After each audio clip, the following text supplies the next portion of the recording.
मैंने किधर मारे शिवराज जी गए, रामचंद्र जी गए तो और आपने रामचंद्र जी का एक भगवान राम का मंदिर था, हमने दर्शन करने चले गए। भगवान राम खड़े, लक्ष्मण खड़े, सीता खड़ी, धनुष बाण किए हुए। शिवराज जी का जय राम, श्री रामचंद्र प्रताप हरण बड़ दारुण गंज दोष में गंज। राम ने कहा क्या बात है, क्या स्थिति कर रहा है? उन्होंने कहा कि बात यह है कि मेरी पत्नी घूम गई और आज 15 दिन हो गए मिली नहीं,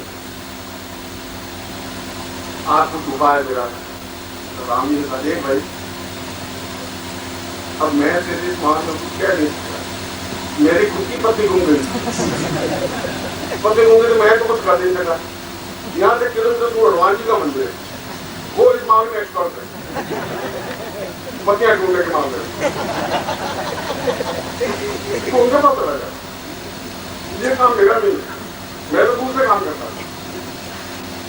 तो हमारा तो यहाँ कोई पत्नी का काम हो, हनुमान जी है, कोई भैरव जी है, कोई लक्ष्मी है, गणपति है, हमने अलग अलग टुकड़ों में बात किया। एक टुकड़ा है नहीं, एक क्षण नहीं, एक चिंतन नहीं।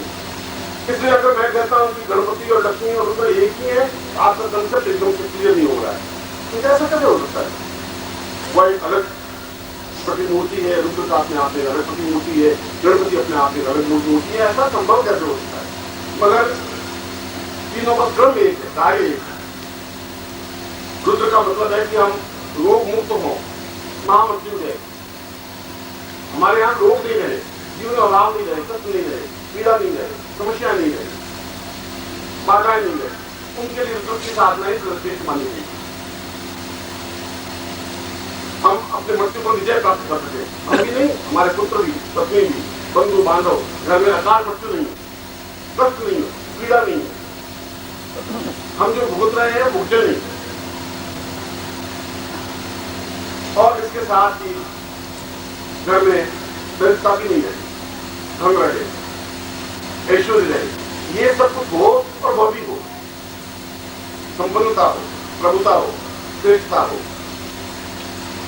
धन, यश, मान, पद, प्रतिष्ठा, ये सब कुछ हो। और इसके साथ ही साथ समस्त आने वाली विघ्नों का नाश होता रहे, आने वाली बाधाएं पहले से दूर हो जाए, हमारे जीवन में कोई समस्याएं आए नहीं, कष्ट नहीं आए, और हम एकदम पूर्णता के साथ में जीवन में सफलता प्राप्त कर सकते। ऐसा ही एक प्रयोग केवल गणेश चतुर्थी को ही संपन्न हो सकता है और साल में हो ही नहीं सकता। यह प्रयोग जो मैं आपको बताने जा रहा हूं, ऐसा प्रयोग केवल गणेश चतुर्थी को ही संपन्न होता है। इसीलिए शास्त्रों में गणेश चतुर्थी को अपने आप में बहुत महत्व है और संयोग है कि आज हम गणेश चतुर्थी और गुरु सामने और ऐसा प्रयोग आपके सामने। यह अलग बात है कि इसके बावजूद भी हमारा बुद्धि, हमारा तर्क इस बात को स्वीकार नहीं करे। मगर मैंने कल कहा कि आप एक बार आजमा के देखें, आप करें एक बार। ऐसा हो ही नहीं सकता कि आप बिल्कुल शुद्ध भाव से करें और सफलता नहीं मिल पाए। गणपति तो अपने आप में मैंने सन्यासी जीवन में सन्यासी मिले थे, अत्यंत उच्च कोटि थे, आज भी जीवित है।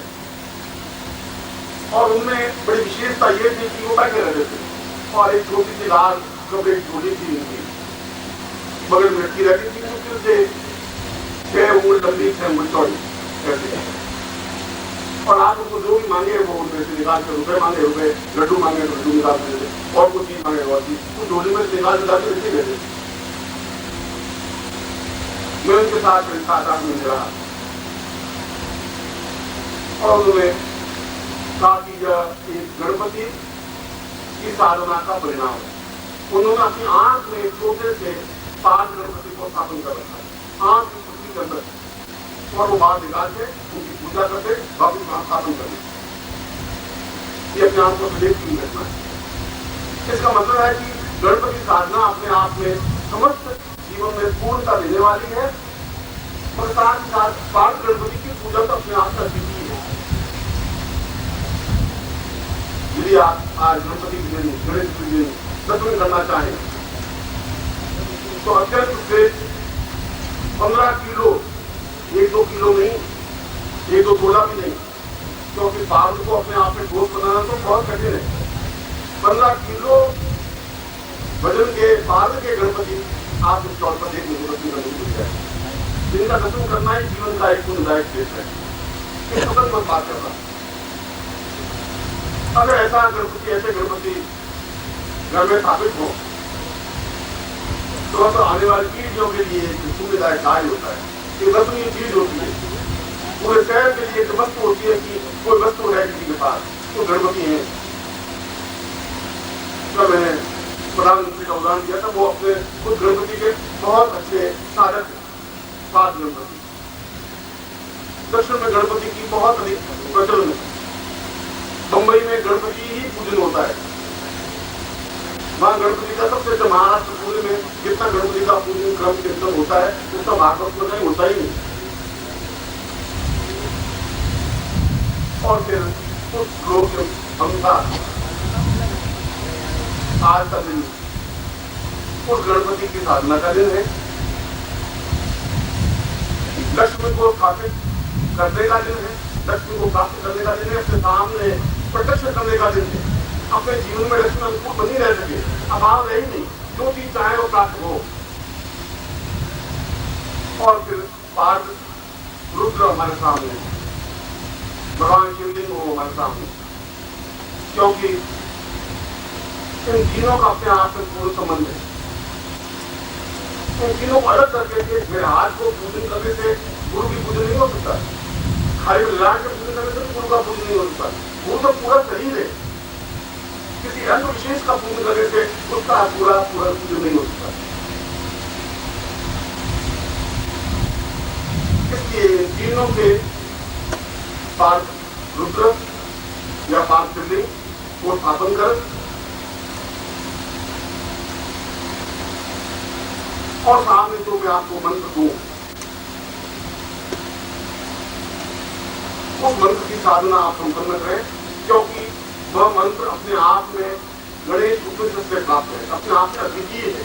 उन सन्यासी से जिस सन्यासी में बात कही कि आंख में गणपति का छोटे सी मूर्ति रखते थे, उन्होंने जो मुझे मंत्र बताया था, मैं आज अपने प्रसंग में उसी गणपति के मंत्र की चर्चा कर रहा हूं।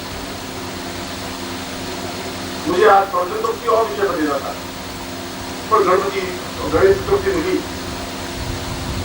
और मेरे जीवन का ये भी एक खास तत्व है कि मैं अपने शिष्यों के जीवन का अभाव और परेशानियों और बाधाओं को दूर कर सकूं। जब उनकी बाधाएं दूर हो पाएंगी तो साधना कर सकेंगे, और साधना कर सकेंगे उसमें श्रद्धा भाव पैदा हो सकेगा। आपने शुरू में पहले ही कहा कि श्रद्धा भाव का सबसे बहुत कठिन साधना है ही नहीं, कोई साधना कठिन नहीं होती।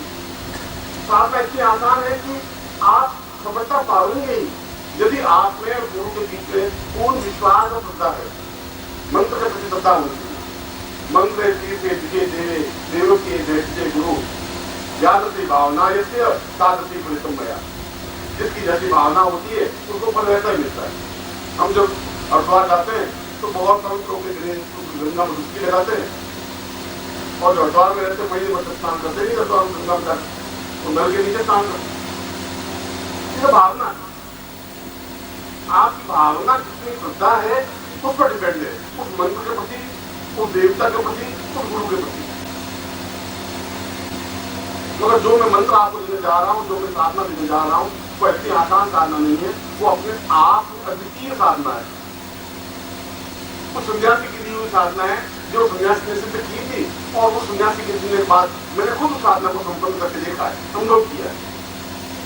यह साधना अपने आप में गणपति की साधना होते हुए भी रुद्र की साधना भी है, लक्ष्मी की साधना भी है, गणपति की साधना तो है। यह अद्वितीय साधना है। मैंने उनको कहा कि गणपति की साधना में ये पार्थ रुद्र या पार्थ में क्या महत्व है। उनका गणपति का तात्पर्य है कि हम समूह के अधिपति बने, श्रेष्ठ बने। आयु हुई, आप श्रेष्ठ क्या बने, आप चाहते हैं कि मैं संबंध बनूं, तो संबंध तब होंगे जब आपकी आयु होगी। जब आपकी आयु होगी नहीं, आप जर्जर होंगे, आप बीमार होंगे, असक्त होंगे, खा उठ नहीं पाएंगे, 4 घंटे पालती मार के बैठ नहीं पाएंगे, आप मंत्र उच्चारण कर नहीं पाएंगे, आप आवाज करते रहेंगे, तो वह गणपति, वह जमीन, वह संपत्ति, वह ऐश्वर्य कैसे प्राप्त हो सकेगा? क्या लाभ हो पाएगा? सबसे पहला बेस तो जीवन है, लंबा जीवन हमारा, पत्नी का, पुत्र का, परिवार का, संबंध का, और उसके बाद जीवन में संपन्नता हो, ऐश्वर्य हो, भोग हो, सुख हो, सुजाए, और उसके साथ ही समस्त विघ्न को पड़ोसियों के आ सकते हैं, गवर्नमेंट की प्रॉब्लम आ सकती है, डिफिकल्टी आ सकती है, लड़ाई झगड़े हो सकते हैं, मारपीट हो सकती है, 100 तरह की प्रॉब्लम है। यदि आपने अनुभव किया होगा तो अवसर की प्रॉब्लम है, नौकरी की प्रॉब्लम है, व्यापार की प्रॉब्लम है, ग्राहक नहीं आने की प्रॉब्लम है, माल नहीं खरीदने की प्रॉब्लम है, नहीं बिकने का प्रॉब्लम है, प्रॉब्लम कम नहीं है। उन सभी समस्याओं का निस्तारा निर्णय गणपति की साधना के माध्यम से हो सकता है। इसलिए इस साधना को आज ही आपको संपन्न करना। ये साधना केवल आज के दिन की ही साधना है। यद्यपि समापन समारोह में कुछ और प्रयोग मुझे आपको करवाने थे, और मेरा विचार यही था कि मैं केवल 2 बार आपके सामने आऊं, सुबह प्रवचन करूं और फिर रात्रि कोई प्रवचन करूं, पर प्रवचन करने से कुछ नहीं हो पाएगा। मैं चाहता हूं कि जो अद्वितीय साधना ज्ञान मुझे मिला है, और यदि ऐसा दिन है तो आप ऐसा कुछ कर सकें। ये आवश्यक है कि आपको 2 घंटे 2.5 घंटे बैठना पड़ेगा। ये आवश्यक है, आपको एकाग्रता लानी पड़ेगी। हो सकता है कि बैठा आनी पड़ेगी, मगर किस दिन आपको वापस 3 रुपए की बात घेर करके आएगा। उस समय क्या परिस्थितियां होगी, क्या समस्या होगी, क्या स्थितियां होगी, कुछ नहीं कर सकते। आप साधना कर नहीं सकेंगे, नहीं कर सकेंगे, साधना में सफलता मिली भी नहीं मिली, आपके पास सफल होगी नहीं, गुरु सामने होंगे नहीं। आज तो ये सब साधन सुविधाएं आपकी जुटी हैं, इसलिए ये शायद ग्रह नक्षत्र आपके अनुकूल।